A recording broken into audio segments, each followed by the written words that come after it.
నమస్తే దూరదర్శన్ వార్తలకు స్వాగతం నేను ప్రజ్ఞ కరోనాను నియంత్రించేందుకు ప్రతి ఒక్కరూ మాస్కును తప్పనిసరిగా ధరించాలి ముక్కు నోరు కప్పి ఉంచేలా సరైన పద్ధతిలో మాస్కును ధరించాలి తరచూ చేతులను శుభ్రం చేసుకుంటూ ఉండాలి వ్యక్తిగత పరిశుభ్రతను పాటిస్తూ సురక్షిత దూరాన్ని తప్పకుండా పాటించాలి అర్హులందరూ వ్యాక్సిన్ వేయించుకోవాలి నిబంధనలు పాటిద్దాం కరోనాను జయిద్దాం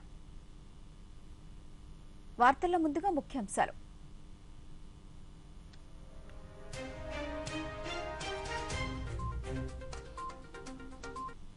భారతీయుల సమిష్టి శక్తి ప్రతి సవాలును పరిష్కరిస్తుందన్న ప్రధానమంత్రి మన్ కీ బాత్ వేదికగా తన మనసులోని భావాలను దేశ ప్రజలతో పంచుకున్న నరేంద్ర మోదీ 2025 నాటికి టీబీ విముక్త భారత లక్ష్యమన్న ప్రధాని దేశంలో 10 లక్షల మంది టీబీ వ్యాధిగ్రస్తులను ప్రజలు దత్తత తీసుకున్నారన్న నరేంద్ర మోదీ ఓటు కోసం రాజకీయాలు ప్రజాస్వామ్యానికే ప్రమాదమన్న పవన్ కళ్యాణ్ రాష్ట్రంలో పాలన గాడి తప్పిందని ఘాటు విమర్శ కాకినాడ వారాహి యాత్రలో జనసేన అధినేతకు ఘన స్వాగతం పలికిన పార్టీ శ్రేణులు రాష్ట్రంలో రైతు సంక్షేమం పడకేసిందన్న సోము వీర్రాజు ఫసల్ బీమా వర్తింపులో ఎనలేని జాప్యం జరుగుతోందని విమర్శించిన బీజేపీ రాష్ట్ర అధ్యక్షులు ఇండోనేషియా ఓపెన్ బ్యాడ్మింటన్ లో చరిత్ర సృష్టించిన భారత్ జోడీ ఫైనల్ హోరాహోరీ పోరులో మలేషియా ఆటగాళ్లను మట్టికరిపించిన సాత్విక్ చిరాగ్ శెట్టి ద్వయం వార్తలను వివరాలు చూద్దాం ప్రధానమంత్రి నరేంద్ర మోదీ తన మనసులోని భావాలను దేశ ప్రజలతో పంచుకునే మన్ కీ బాత్ కార్యక్రమంలో ఆదివారం అనేక అంశాలను ప్రస్తావించారు ప్రతి నెల ఆఖరి ఆదివారం ప్రసారమయ్యే మన్ కీ బాత్ ఈసారి ముందుగానే జరుగుతోంది వచ్చే వారం తాను అమెరికా పర్యటనలో ఉంటానని ప్రధాని వెల్లడించారు ఈ నెల 21న అంతర్జాతీయ యోగా దినోత్సవాన్ని పురస్కరించుకుని ప్రజలందరూ యోగా కార్యక్రమాల్లో భాగస్వాములు కావాలని ప్రధాని కోరారు ప్రధాని మన్ కీ బాత్ కార్యక్రమానికి సంబంధించిన మరిన్ని విశేషాలను ఇప్పుడు చూద్దాం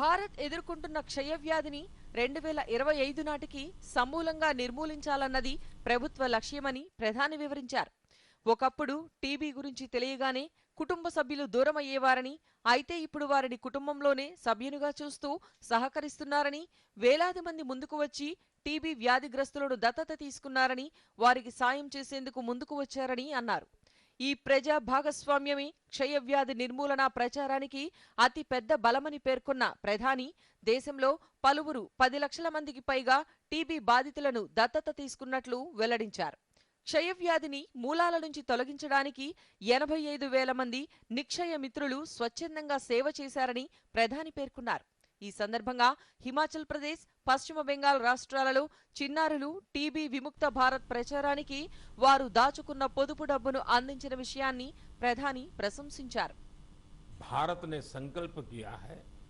2025 तक टीबी मुक्त भारत बनाने का लक्ष्य बहुत बड़ा जरूर है एक समय था जब टीबी का पता चलने के बाद परिवार के लोग ही दूर हो जाते थे लेकिन ये आज का समय है जब टीबी के मरीज को परिवार का सदस्य बनाकर उनकी मदद की जा रही है इस क्षय रोग को जड़ से समाप्त करने के लिए निक्षय मित्रों ने मोर्चा संभाल लिया है देश में बहुत बड़ी संख्या में विभिन्न सामाजिक संस्थाएं निक्षय मित्र बनी है गांव देहात में पंचायतों में हजारों लोगों ने खुद आगे आकर टीबी मरीजों को गोद लिया है कितने ही बच्चे हैं जो टीबी मरीजों की मदद के लिए आगे आए हैं ये जन भागीदारी ही इस अभियान की सबसे बड़ी ताकत है इसी भागीदारी की वजह से आज देश में 10 लाख से ज्यादा टीबी मरीजों को गोद लिया जा चुका है और ये पुण्य का काम किया है करीब करीब 85,000 निक्षय मित्रों ने मुझे खुशी है कि देश के कई सरपंचों ने ग्राम प्रधानों ने भी ये बीड़ा उठा लिया है कि वो अपने गांव में टीबी को समाप्त करके ही रहेंगे జమ్మూ కశ్మీర్లో బారాముల్లా ప్రజలు పాల కొరతను ఎదుర్కొన్న అంశాన్ని ప్రధాని వివరించారు పెద్ద సంఖ్యలో ప్రజలు డైరీ పనులు ప్రారంభించారని ముఖ్యంగా మహిళలు ఈ పనిలో ముందంజలో ఉన్నట్లు చెప్పారు అక్కడి యువత డైరీ ఫామ్ ను ప్రారంభించి బారాముల్లా కొత్త శ్వేత విప్లవానికి చిహ్నంగా ఎలా మారిందో ప్రధాని వివరించారు ఆ ప్రాంత ప్రజల సమిష్టి కృషి సంకల్పంతో లక్ష్యాన్ని సాధించారు అన్నారు. ఈ నెలలో దేశానికి క్రీడా ప్రపంచం నుంచి గొప్ప వార్తలు అందాయని, మహిళా జూనియర్ ఆసియా కప్ను తొలిసారిగా గెలిచిన భారత జట్టు త్రివర్ణ పతాక వైభవాన్ని పెంచిందన్నారు. అలాగే పురుషుల హాకీ జట్టు జూనియర్ ఆసియా కప్ గెలుచుకుందని, ఈ టోర్నీతో చరిత్రలో అత్యధిక విజయాలు సాధించిన జట్టుగా కూడా నిలిచిందన్నారు. జూనియర్ షూటింగ్ ప్రపంచ కప్లో కూడా జట్టు అద్భుతాలు చేసిందని, భారత్ మొదటి స్థానాన్ని సాధించిందని, ఈ టోర్నీలో మొత్తం బంగారు పతకాలలో 20% భారత్ ఖాతాలోనే చేరాయన్నారు.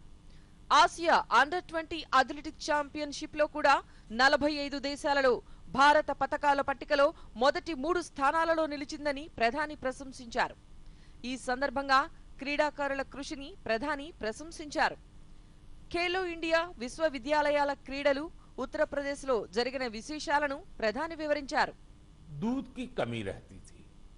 बारामूला के लोगों ने इस चुनौती को एक अवसर के रूप में लिया। यहाँ बड़ी संख्या में लोगों ने डेयरी का काम शुरू किया। बारामूला की डेयरी इंडस्ट्री इस बात की गवाह है कि हमारे देश का हर हिस्सा कितनी संभावनाओं से भरा हुआ है। किसी क्षेत्र के लोगों की सामूहिक इच्छा शक्ति कोई भी लक्ष्य प्राप्त करके दिखा सकती है। इसी महीने खेल जगत से भारत के लिए कई बड़ी खुशखबरियां आई हैं। भारत की टीम ने पहली बार विमेन्स जूनियर एशिया कप जीतकर तिरंगे की शान बढ़ाई है। इसी महीने हमारी मेंस हॉकी टीम ने भी जूनियर एशिया कप जीता है। इसके साथ ही हम इस टूर्नामेंट के इतिहास में सबसे अधिक जीत दर्ज करने वाले टीम भी बन गए हैं। जूनियर शूटिंग वर्ल्ड कप, उसमें भी हमारी जूनियर टीम ने भी कमाल कर दिया। भारतीय टीम ने इस टूर्नामेंट में पहला स्थान हासिल किया है। इस टूर्नामेंट में कुल जितने गोल्ड मेडल थे उसमें से 20% अकेले भारत के खाते में आए हैं। ఈ నెల 20న చారిత్రక జగన్నాథుని రథయాత్ర జరిగే రోజని, దేశంలోని వివిధ రాష్ట్రాలలో అట్టహాసంగా జరుగుతోందని, దేశం నలుమూలల నుంచి ప్రతి వర్గానికి చెందిన ప్రజలు తరలి వస్తారని, ఏక్ భారత్ శ్రేష్ఠ భారత్ స్ఫూర్తికి ఈ రథయాత్ర ప్రతిబింబంగా నిలుస్తుందన్నారు. ఈ సందర్భంగా దేశ ప్రజలందరికీ శుభాకాంక్షలు తెలిపారు. భారతీయ సంప్రదాయం, సంస్కృతికి సంబంధించి పండుగలను చర్చిస్తున్నప్పుడు దేశంలోని రాజ్ భవన్లలో జరిగే ఆసక్తికరమైన కార్యక్రమాలను కూడా ప్రస్తావించాలన్నారు. రాజ్ భవన్లు సామాజిక అభివృద్ధి పనులతో గుర్తింపు పొందుతున్నాయి అన్నారు. టీబీ విముక్త భారత్ ప్రచారానికి, ప్రకృతి వ్యవసాయ సంబంధిత ప్రచారానికి రాజ్ భవన్లు మార్గదర్శకం వహిస్తున్నాయన్నారు. పలు రాష్ట్రాలు ఆవిర్భావ దినోత్సవాలను రాజ్ భవన్లలో జరుపుకుంటున్నాయని, ఏక్ భారత్ శ్రేష్ఠ భారత్ స్ఫూర్తిని శక్తివంతం చేసేందుకు ఇదొక అద్భుతమైన ముందడుగని ప్రధాని పేర్కొన్నారు. मेरे प्यारे देशवासियों, परसों यानी 20 जून को ऐतिहासिक रथ यात्रा का दिन है। रथ यात्रा की पूरी दुनिया में एक विशिष्ट पहचान है। देश के अलग अलग राज्यों में बहुत धूमधाम से भगवान जगन्नाथ की रथ यात्रा निकाली जाती है। ओडिशा के पुरी में होने वाली रथ यात्रा तो अपने आप में अद्भुत होती है। जब मैं गुजरात में था तो मुझे अहमदाबाद में होने वाली विशाल रथ यात्रा में शामिल होने का अवसर मिलता था। इन रथ यात्राओं में जिस तरह देश भर के हर समाज, हर वर्ग के लोग उमड़ते हैं, वो अपने आप में बहुत अनुकरणीय है। ये आस्था के साथ ही एक भारत श्रेष्ठ भारत का भी प्रतिबिंब होती है। इस पावन पुनीत अवसर पर आप सभी को मेरी ओर से बहुत बहुत शुभकामनाएं। मेरी कामना है भगवान जगन्नाथ सभी देशवासियों को अच्छे स्वास्थ्य और सुख समृद्धि का आशीर्वाद प्रदान करें। साथियों, भारतीय परंपरा और संस्कृति से जुड़े उत्सव की चर्चा करते हुए मैं देश के राजभवनों में हुए दिलचस्प आयोजनों का भी जरूर उल्लेख करूंगा। अब देश में राजभवनों की पहचान सामाजिक और विकास कार्यों से होने लगी है। आज हमारे राजभवन टीबी मुक्त भारत अभियान के, प्राकृतिक खेती से जुड़े अभियान के ध्वजवाहक बन रहे हैं। बीते समय में गुजरात हो, गोवा हो, तेलंगाना हो, महाराष्ट्र हो, सिक्किम हो, इनके स्थापना दिवस को अलग अलग राजभवनों ने जिस उत्साह के साथ सेलिब्रेट किया, वो अपने आप में एक मिसाल है। ये एक बेहतरीन पहल है जो एक भारत श्रेष्ठ भारत की भावना को सशक्त बनाती है। మన్ కీ బాత్ రంగురంగుల ముత్యాలతో అలంకృతమైన ఒక అందమైన దండ అని, ప్రతి ముత్యం దానికది ప్రత్యేకమైందని, అమూల్యమైందని ప్రధాని పేర్కొన్నారు. ఈ కార్యక్రమంలోని ప్రతి ఎపిసోడ్ చాలా వైవిధ్యంగా ఉంటుందని పేర్కొన్నారు. సామూహిక భావనతో పాటు సమాజం పట్ల కర్తవ్యాన్ని, సేవా భావాన్ని మనలో నింపుతుందని, మనం సాధారణంగా చదవడం, వినడం తక్కువగా ఉండే విషయాలపై ఇక్కడ బహిరంగంగా చర్చ జరుగుతుందని మోదీ పేర్కొన్నారు. మన్ కీ బాత్లో ఒక అంశాన్ని ప్రస్తావించిన తర్వాత ఎంతమంది దేశస్థులు కొత్త స్ఫూర్తిని పొందారో మనం తరచుగా చూస్తూనే ఉన్నామన్నారు.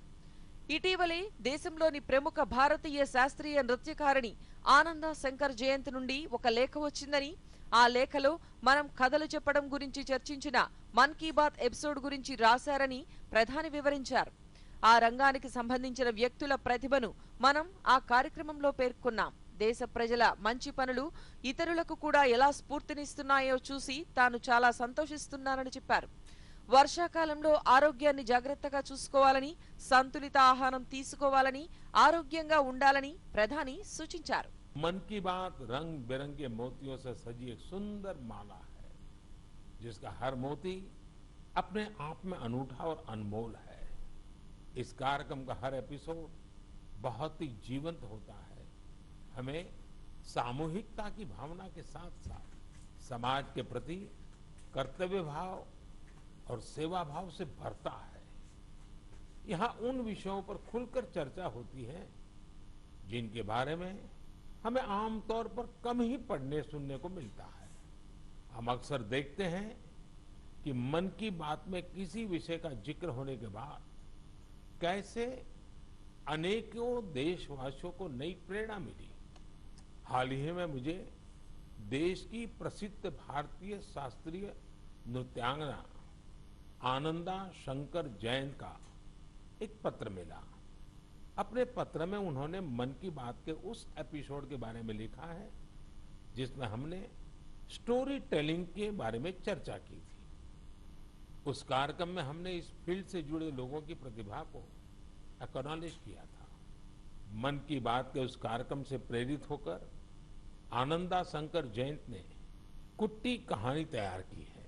ये बच्चों के लिए अलग अलग भाषाओं की कहानियों का एक बेहतरीन संग्रह है। यह प्रयास इसलिए भी बहुत अच्छा है क्योंकि इससे हमारे बच्चों का अपनी संस्कृति से लगाव और गहरा होता है। मेरे प्यारे देशवासियों, इस बार मन की बात में मेरे साथ इतना ही। अगली बार नए विषयों के साथ आपसे फिर मुलाकात होगी।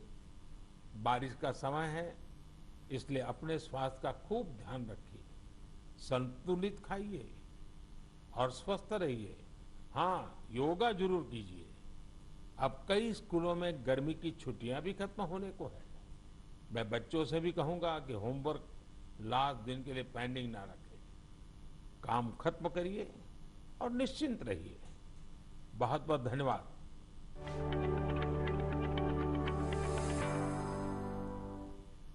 ప్రభుత్వంపై అసత్య ప్రచారాలను ప్రచారం చేయడమే లక్ష్యంగా విపక్షాలు పనిచేస్తున్నాయని రాష్ట్ర ఉప ముఖ్యమంత్రి కొట్టు సత్యనారాయణ అన్నారు. తాడేపల్లిగూడెంలో సత్యనారాయణ మీడియాతో మాట్లాడుతూ చంద్రబాబు నాయుడు అధికారంలో ఉండగా ప్రజా సంక్షేమ కార్యక్రమాలను సక్రమంగా అమలు చేయలేదన్నారు. జగన్మోహన్ రెడ్డి అధికారంలోకి వచ్చిన తర్వాత అన్ని వర్గాల ప్రయోజనాలకు పెద్దపీట వేస్తున్నారన్నారు. జనసేన అధినేత పవన్ కళ్యాణ్ తన యాత్రలో అసత్యాలను పదే పదే వల్లెవేస్తూ ప్రజలను తప్పుదోవ పట్టిస్తున్నారని విమర్శించారు. చంద్రబాబు నాయుడుకి ఏదో రంగా ఓట్లు వేయిందామన్న ప్రయత్నం అది సక్సెస్ అవుద్దా? చంద్రబాబు నాయుడు మాటిని నువ్వు ఇటువంటి ప్రయత్నం చేస్తే, ఎందుకంటే నీ మాటల్లో క్లారిటీ లేదు, నువ్వు అయోమయంతో మాట్లాడుతున్నావు. మొన్న మాట్లాడిన దానికి, నిన్న మాట్లాడిన దానికి, ఇవాళ మాట్లాడిన దానికి సంబంధం లేని మాటలు మాట్లాడుతున్నావు. అక్కడే జనం నిన్ను పట్టేస్తున్నారు. ఒకసారి నాకు సీఎం అయ్యే సీన్ లేదు, నేను అలా సీఎం అవుతానంటాం. ఇవాళేమో నేను సీఎం అవుతానికి దేవుడు సాక్షిగా ప్రమాణం చేస్తానంటే ఎవరు సీఎం చేసేదెవరు? నువ్వు వరకు నీ అంగీకారం లేక బాబు ప్రజలందరూ ఓట్లు పాలిస్తారు నీకు.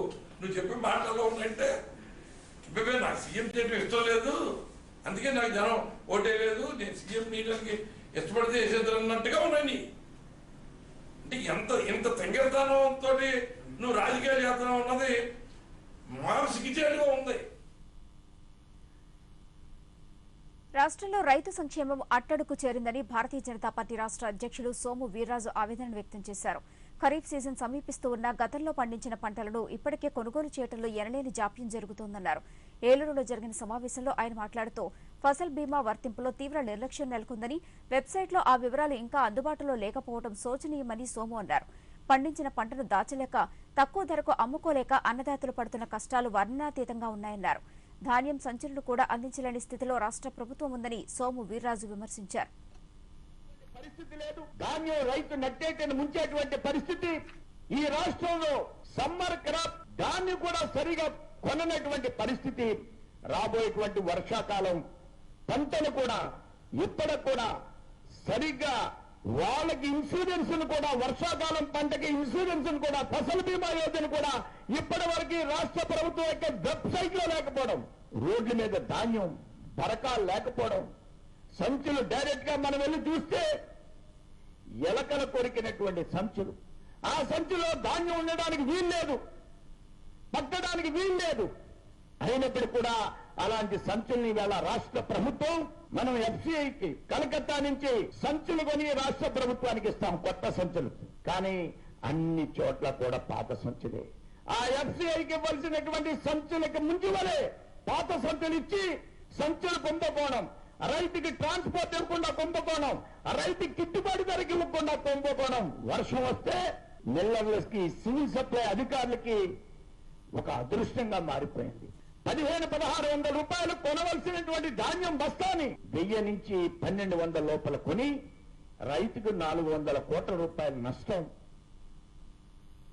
ప్రధానమంత్రి నరేంద్ర మోదీ సారథ్యంలో దేశ కీర్తి ప్రతిష్టలు విశ్వవ్యాప్తం అవుతున్నాయని బీజేపీ నాయకులు, మాజీ రాజ్యసభ సభ్యులు వై సత్యనారాయణ చౌదరి అన్నారు. ఏలూరులో బీజేపీ ఆధ్వర్యంలో నిర్వహించిన మహాజన్ సంపర్క్ అభియాన్ కార్యక్రమంలో ఆయన పార్టీ రాష్ట్ర అధ్యక్షులు సోము వీర్రాజుతో కలిసి సత్యనారాయణ పాల్గొన్నారు. ఈ సందర్భంగా చౌదరి మీడియాతో మాట్లాడుతూ కరోనా మహమ్మారి విస్తరించినప్పుడు దేశ ప్రజలందరికీ ఉచితంగా వ్యాక్సిన్ అందించిన ఘనత మోదీకే దక్కుతుందన్నారు. ఎన్నో ప్రపంచ దేశాలకు మందులను, మెడికల్ ఆక్సిజన్, వ్యాక్సిన్లను భారత్ ఉచితంగా అందించిందన్నారు. ప్రజలందరికీ చెప్పాం. దాంతోపాటు ఆంధ్రప్రదేశ్లో జరుగుతున్న విధ్వంస పాలన గురించి కూడా డిస్కస్ చేయడం జరిగింది. కాబట్టి ఈసారి ప్రజాక్షేత్రంలో భారతీయ జనతా పార్టీ ఘన విజయం సంపాదిస్తుందని చెప్పి ఎన్డీఏ తరఫున అందరూ కూడా సపోర్ట్ చేయాలని చెప్పి రిక్వెస్ట్ చేశాం. గడిచిన 9 ఏళ్లుగా దేశం అన్ని రంగాలలో అభివృద్ధి చెందేందుకు బీజేపీ నేతృత్వంలోని కేంద్ర ప్రభుత్వం అనేక సంక్షేమ, అభివృద్ధి కార్యక్రమాలను అమలు చేస్తోందని బీజేపీ నాయకులు, రాజ్యసభ సభ్యులు సీఎం రమేష్ అన్నారు. అనకాపల్లిలో 9 ఏళ్ల మోదీ ప్రభుత్వ విజయాలపై నిర్వహించిన బహిరంగ సభలో రమేష్ పాల్గొన్నారు. ఈ సందర్భంగా ఆయన మాట్లాడుతూ ప్రధాని మోదీ అన్ని రంగాలలో సంస్కరణల్ని అమలు చేస్తూ దేశాన్ని అభివృద్ధి వైపు తీసుకువెళ్తున్నారన్నారు. ఆంధ్రప్రదేశ్ అభివృద్ధికి కేంద్రం పెద్ద ఎత్తున నిధులు కేటాయిస్తోందని, వాటిని రాష్ట్ర ప్రభుత్వం సక్రమంగా వినియోగించుకోవడంలో విఫలమవుతోందని విమర్శించారు.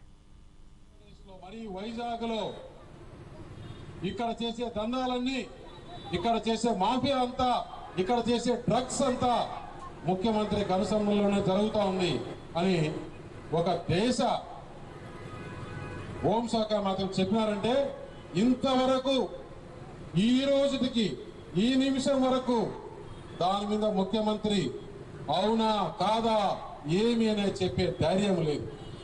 ఎందుకంటే వారు అంతా దోచుకుంటున్నారు, దాచుకుంటున్నారు. ఎవరిది డబ్బులంతా? మీది, ప్రజలది, పేద ప్రజలది. ఒక్కటి కాదు, 2 కాదు, చెప్పుకుంటూ పోతే 1 గంట సేపు చెప్పినా కూడా వీరి అవినీతి వీరలు.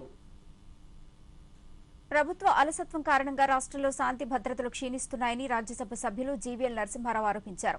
విజయవాడలోని బీజేపీ రాష్ట్ర కార్యాలయంలో నిర్వహించిన మీడియా సమావేశంలో నరసింహారావు మాట్లాడుతూ భూదందాలు, కిడ్నాప్లు తదితర వ్యవహారాల వల్ల ప్రశాంతంగా ఉండే విశాఖపట్నంలో నేడు అలజడులు చెలరేగుతున్నాయన్నారు. రాష్ట్రంలో ప్రస్తుతం నెలకొన్న పరిస్థితిని కేంద్ర హోంమంత్రి అమిత్ షా విశాఖలో జరిగిన సభలో ప్రజల దృష్టికి తీసుకొచ్చారని జీవీఎల్ వివరించారు. బాపట్లలో ఒక బాలుడి దహనం చేసిన ఘటనపై ప్రభుత్వం నిర్లక్ష్య ధోరణిని విడనాడాలని హితవు పలికారు. అరాచకాలకు అడ్డగా మారిందో స్పష్టంగా చెప్పడం జరిగింది. కేంద్ర మంత్రి అందున హోంశాఖ మంత్రి అయినటువంటి అమిత్ షా గారి దగ్గర దేశవ్యాప్తంగా ఉన్నటువంటి పరిస్థితులు, ప్రతి రాష్ట్రంలో జిల్లాలో ఉన్నటువంటి పరిస్థితులపై వారికి పూర్తి సమాచారం ఉంటుంది, ఇంటెలిజెన్స్ వ్యవస్థ ఉంటుంది. ఇవేవో రాజకీయం కోసం కేవలం చేసిన వ్యాఖ్యలు కావు. ఆంధ్రప్రదేశ్లో ఎండల తీవ్రత కొనసాగుతున్నందున రాష్ట్ర ప్రభుత్వం కీలక నిర్ణయాన్ని తీసుకుంది. పిల్లల ఆరోగ్యాన్ని దృష్టిలో ఉంచుకుని ఒంటిపూట బడులు మరొక వారాన్ని పొడిగించింది. ఈ నెల 24 వరకు ఒంటిపూట బడులు కొనసాగుతాయని పాఠశాల విద్యాశాఖ ప్రకటించింది. జూన్ 12న రాష్ట్రంలో పాఠశాలలు పునఃప్రారంభమైనప్పటికీ ఎండలను దృష్టిలో ఉంచుకుని ఈ నెల 17 వరకు ఒంటిపూట బడులు జరపాలని నిర్ణయించారు. అయితే ఇప్పటికీ ఎండలు తగ్గకపోవడంతో తాజాగా ఈ పొడిగింపు నిర్ణయం తీసుకున్నారు. ఉదయం 7:30 నుంచి 11:30 వరకు తరగతులు నిర్వహించనున్నారు. ఇది అన్ని ప్రభుత్వ, ప్రైవేట్, ఎయిడెడ్ పాఠశాలలకు వర్తిస్తుంది. ఓటు కోసం రాజకీయాలు ప్రజాస్వామ్యానికే అతిపెద్ద ప్రమాదమని జనసేన అధినేత పవన్ కళ్యాణ్ అన్నారు. రాష్ట్రంలో పాలన గాడి తప్పిందని, యువతను నిర్వీర్యం చేస్తున్నారని ఆవేదన వ్యక్తం చేశారు. కాకినాడ వారాహి యాత్రలో భాగంగా ప్రజలను ఉద్దేశించి నిన్న ఆయన మాట్లాడారు. రాష్ట్రంలో ఓటు బ్యాంకు చుట్టూ పాలన సాగుతోందని, అభివృద్ధి విషయాన్ని పక్కన పెట్టేశారని విమర్శించారు. మేటి సమాజ ఆవిర్భావం కోసం పార్టీ స్థాపించారన్నారు. గతంలో ప్రత్యేక హోదా కోసం పోరాటం చేస్తున్న సమయంలో కాకినాడ ప్రజలు తనకు అండగా నిలిచిన తీరు మరిచిపోలేనన్నారు. ఇక్కడి వారు తలుచుకుంటే రాష్ట్రానికి ఉజ్వల భవిష్యత్ అందించగలరని పవన్ కళ్యాణ్ ఉద్ఘాటించారు. నాయకులు సరిగ్గా లేకపోతే ప్రజాస్వామ్యం అస్తమస్తమయ్యే ప్రమాదం ఉందని పవన్ అన్నారు. లేకుండా నాయకులు వారి స్వలాభాన్ని చూసుకుంటే ఏ స్థాయిలోకి వెళ్ళిపోద్ది అనేది రిటైర్మెంట్ హెవెన్ అయిన కాకినాడ నేను జనవాణి కార్యక్రమంలో అనేక పిటిషన్స్ తీసుకుంటా ఉంటే ఎన్ని సమస్యలు బయటకు వచ్చినాయి అంటే ఈ స్థానిక ఎమ్మెల్యే గురించి, ఈ స్థానిక ఎమ్మెల్యే మీద నాకు నిజంగా వ్యక్తిగతంగా ఎందుకు కోపం ఉంటుంది అంటే, నాకు రౌడీజం చేసేవాడు ఎవడైనా సరే, నేను ఎర్నెస్టో చెగువేరా, భగత్ సింగ్, సుఖ్దేవ్, రాజ్గురు, నేతాజీ, అంబేద్కర్ ఇలాంటి మహామహులు స్ఫూర్తిగా తీసుకొచ్చినవాడు. నన్ను పాలించాలనుకున్నవాడు నా ఎమ్మెల్యే గాని, నా ముఖ్యమంత్రి గాని సగటు మనిషి కంటే నిజాయితీపరుడైన. ఇండోనేషియా ఓపెన్ బ్యాడ్మింటన్ ఫైనల్లో భారత జోడీ సాత్విక్ సాయిరాజ్, చిరాగ్ శెట్టి అరుదైన ఘనతను సాధించారు. సూపర్ 1000 ఈవెంట్స్ లో డబుల్స్ టైటిల్ నెగ్గిన భారత జోడీగా రికార్డును సృష్టించారు. ఆదివారం మలేషియా జోడీతో జరిగిన తుది పోరులో ఆరోన్చియా సోవిక్ పై సాత్విక్, చిరాగ్ వరుసగా 2 సెట్లలో ఆధిపత్యాన్ని కనబరిచి విజేతగా నిలిచారు. వీరిద్దరికీ ఇదే తొలి సూపర్ 1000 టైటిల్ కావడం విశేషం. ఇంగ్లాండ్, ఆస్ట్రేలియా మధ్య జరుగుతున్న యాషెస్ మొదటి టెస్ట్ రసవత్తరంగా సాగుతోంది. తొలి ఇన్నింగ్స్ లో 2 జట్లు దాదాపుగా సమంగా నిలవడంతో రెండో ఇన్నింగ్స్ లో ప్రదర్శన విజేతను నిర్ణయించనుంది. అయితే వర్షం కారణంగా 3వ రోజు ఆట చాలా వరకు తుడిచిపెట్టుకుపోయింది. 32.4 ఓవర్లు ఆట మాత్రమే సాధ్యమైంది. ఆదివారం 5 వికెట్ల నష్టానికి 311 పరుగులతో మొదటి ఇన్నింగ్స్ కొనసాగించిన కంగారు జట్టు మరో 48 పరుగులు జోడించి చివరి 5 వికెట్లను కోల్పోయింది. అనంతరం 7 పరుగుల స్వల్ప ఆధిక్యంతో రెండో ఇన్నింగ్స్ ను ఆరంభించిన ఇంగ్లాండ్ వర్షం కారణంగా ఆట నిలిచిపోయే సమయానికి 28 పరుగులకే 2 వికెట్లు కోల్పోయి కష్టాల్లో పడింది. ఒలిపోప్ రూట్లో ప్రస్తుతం క్రీజ్లో ఉన్నారు. రాష్ట్రంలో ఆదివారం ఎండల తీవ్రత కాస్త తగ్గింది. కాగా ఉక్కబోత వాతావరణం ప్రజలను ఇబ్బందులకు గురిచేసింది. గాలిలో తేమ శాతం 74 కారణంగా గంటకు 16 కిలోమీటర్ల వేగంతో వేడి గాలులు వీచాయి. మబ్బులతో కూడిన వాతావరణం కనిపించినప్పటికీ ఎక్కడా వర్షాలు కురవలేదు. కాకినాడలో అత్యధికంగా 42 డిగ్రీల ఉష్ణోగ్రత నమోదైంది. విజయవాడ, భీమవరం, చిలకలూరిపేట, ఏలూరు, గుంటూరు, రాజమహేంద్రవరం నగరాల్లో 41 డిగ్రీలు, చీరాలలో 40 డిగ్రీల ఉష్ణోగ్రత నమోదైంది. వార్తల్ని ముగించే ముందు ముఖ్యాంశాలు మరొకసారి.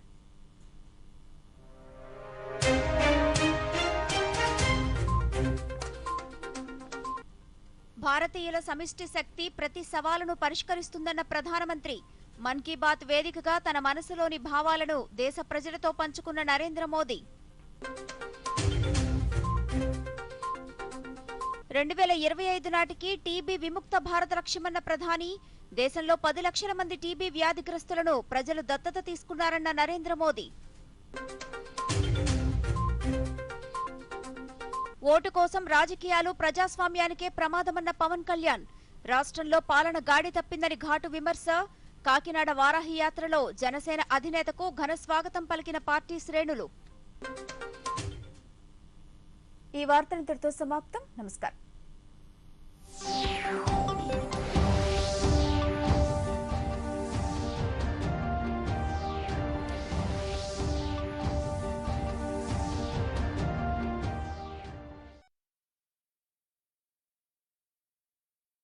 है।